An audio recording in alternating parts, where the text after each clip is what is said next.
አይበገሬው ነው አይደፈሬው ከተሰራ ጊዜ ጀምሮ እስካሁን ድረስ ምንም አይነት የመከስከስ ወር ደግሞ የሎስ አደጋ ገጥሞት የማያውቀው F-15E ስትራይክ ኢግል የተባለው ይህ የአሜሪካ የጦር ጀት እንግዲህ በትናንትናው ዕለት በኢራን ውስጥ መመታቱ ተነግሯል። በመካከለኛው ኢራን ውስጥ እንግዲህ ዲብሪዝ ወር ደግሞ ከአውሮፕላኑ የተሰባበሩ ፓርቶች ተገኝተዋል። እንደምትመለከቱት ይሄ US ፎርስስ ኢን ዩሮፕ የሚል ከጀርባ ከጭራቸው ላይ የሚቀመጥ አንድ ምልክት ነው። ቆይ ላሳያችሁ። እንደምትመለከቱት እቺ ኤምብለም ነች። US ፎርስስ ኢን ዩሮፕ ነው የሚለው። ይሄ የምትመለከቱት እንግዲህ ከሌክን ሂት ከሚባል ከእንግሊዝ ቤዝ የተነሳው ደግሞ ከእንግሊዝ ውስጥ ከሚገኝ የአሜሪካ ቤዝ የተነሳ የጦር ጀት ነው። በጣም ከፍተኛ የሆነ የመከስከስ ወር ደግሞ ሰቪር የሆነ ክራሽንግ ስላጋጠመው እስካሁን ድረስ እንግዲህ የፓይለት ወር ደግሞ የአብራሪ ሁኔታ አልታወቀም።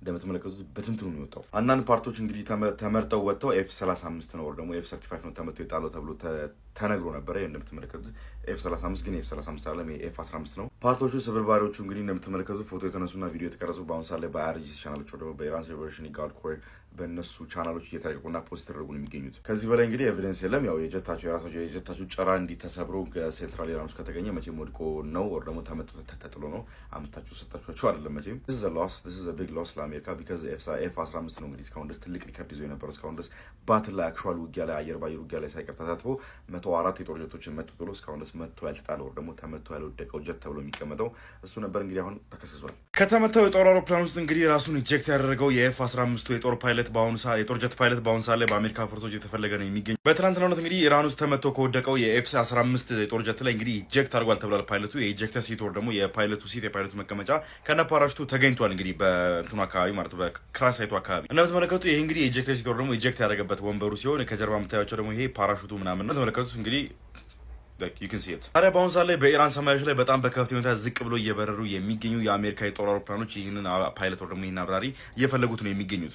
US-60 የሚባለው ይሄ የብላክ ሆክ የሚባለው ሄሊኮፕተር ነው እንግዲህ ሰርች ኤንድ ሬስኪው ስራ ሚሽን ወር ደግሞ ሰርች ኤንድ ሬስኪው ሚሽን የሚሰራበት ማለት ነው። በተጨማሪ እነ C-130 የተባሉ ትልቅ የአውሮፕላኖች ወር ደግሞ ትልቅ የካርጎ የቃጫኝ አውሮፕላኖች ሳይቀሩ እንግዲህ ውስጣቸው ኮማንዶች ወር ደግሞ የተለያዩ የጦር ወታደሮችን ይዘዋል ተብሎ የሚታሰቡ እንትኖች አውሮፕላኖች እንግዲህ እየፈለጉት ነው የሚገኙት። ቢሃይንድ ኤነሚ ላይንስ የሚለውን ፊልም ካያችሁ ታውቃላችሁ ምን አይነት ከፍተኛ የሆነ ኦፕሬሽን እንደሚሰሩ አሜሪካኖች ወታደሮቻቸው በጠላት ውስጥ ወር ደግሞ ጠላት ኤሪያ ውስጥ ገብተው በጠላት እጅ እንዳይወድቁ የሚያደርጉት ጥረት ታውቁታላችሁ። እኛውም እንግዲህ የሚያገኙት ከሆነ ካላገኙትም ይሄ ሰው በህይወት ካለም በህይወት ከሌለም በአርጂሲ ቁጥር ስር ውሏል አላል የሚለውን እንግዲህ ከጥቂት ጊዜያት በኋላ አብረን የምንመለከት ይሆናል። ፕላስ ምልክቷን መንካት ነሱ።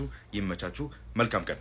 The flying gun እየተባለ ይወራለታል። አንዳንድ ሰዎች ደግሞ they got a gun and they built a plane around it። መሳሪያው ደግሞ ጦር መሳሪያ ማሽን ጋን አምጥተው ከዛ ዙሪያውን አውሮፕላን ገነቡበት እያሉ ይጠሩታል።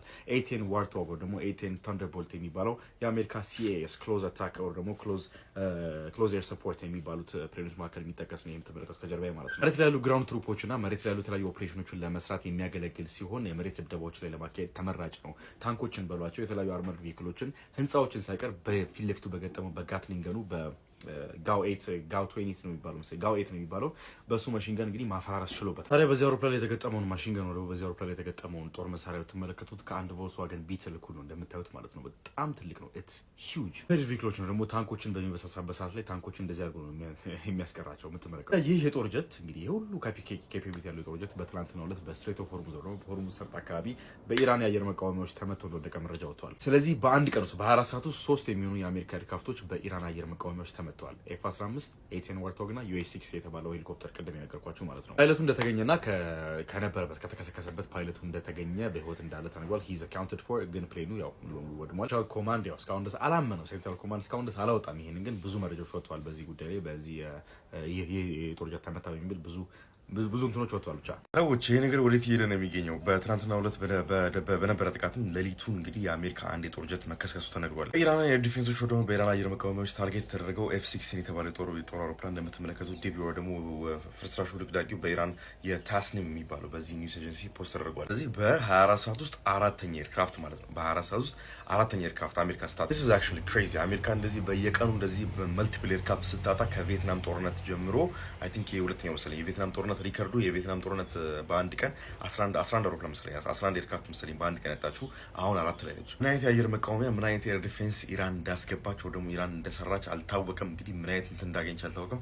4 ኤርክራፍቶችን በአንድ ቀን ታርጌት ማድረግ ማለት ኢትስ ሂውጅ ለኢራን። ያው እንግዲህ F-16 ነው ሌሊቱን እንግዲህ ከነበሩ ጥቃቶች ማለት ነው ሌሊቱን አሜሪካ ስተረሳቸው ከነበሩ ጥቃቶች መካከል ሊሳተፍ የነበረ አንድ ኤርክራፍት እንደሆነ ታውቋል። ፓይለቱ የት እንዳለ አልታወቀም። ፓይለቱ ይሙት ይኑር አልታወቀም እስካሁን ድረስ። እንግዲህ ፓይለቱን ለማግኘት ተመሳሳይ የሆነ የሙከራ ወር ደግሞ የበረራ እንትኖች ቅኝቶች ወይ ደግሞ ሰርች ኤንድ ሬስኪው ሚሽኖች ይሰራሉ ተብሎ ይታሰባል። እኔ ምን አይነት አየር መቃወሚያ እንዳስገባች ምን አይነት አየር መቃወሚያ ኢራን እንደያዘች እስካሁን ድረስ ቸኩያለሁ። ከ365 በላይ የሚሆኑ የአሜሪካ ወታደሮች እስካሁን ድረስ በጦርነቱ መጎዳታቸውና እስካሁን ድረስ በኢራን ጦርነት ላይ ጉዳት እንዳስተናገዱ ተነግሯል። መረጃ ደግሞ ያወጣው ራሱ ፔንታጎን ነው። ፔንታጎን ከላይ እንደምትመለከቱት ፔንታጎን ራሱ ያወጣው ማለት ነው። መረጃ ውጊያው ከተጀመረ በቀጥታም ሆነ ኢንዳይሬክትሊም ሆነ ዳይሬክትሊም የተጎዱ የአሜሪካ ወታደሮች ቁጥር ከ360 በላይ አልፏል ማለት እንግዲህ የአሜሪካ የጦር ቤዞች ላይ የነበሩ የአሜሪካ አውሮፕላኖች ወደ ጀቶች ሲያበሩ የነበሩ ወደ ደግሞ እስካሁን ድረስ ከነበራቸው በቃ ጠቅላላ ብቻ ጉዳት የደረሰባቸው ናቸው። እንግዲህ አሁን 30 ምናምንኛ ቀኑን ይዟል ይሄ ጦርነት። እንግዲህ ይሄ ማለት በነፍስ ወከፍ ብናባዛው በየቀኑ 10 የአሜሪካ ወታደር እየተጎዳ ነበር ማለት ነው። አሜሪካ እንደጠበቀችው ይሄድ እንዳልሆነ ይሄ ጦርነት ያስታውቃል። እንግዲህ እንደጠበቀችው ደግሞ ኢራንን ዲፊት እናደርጋለን፣ ኢራንን እንጎዳታለን፣ ኢራንን እናሸንፋታለን እንደሚለው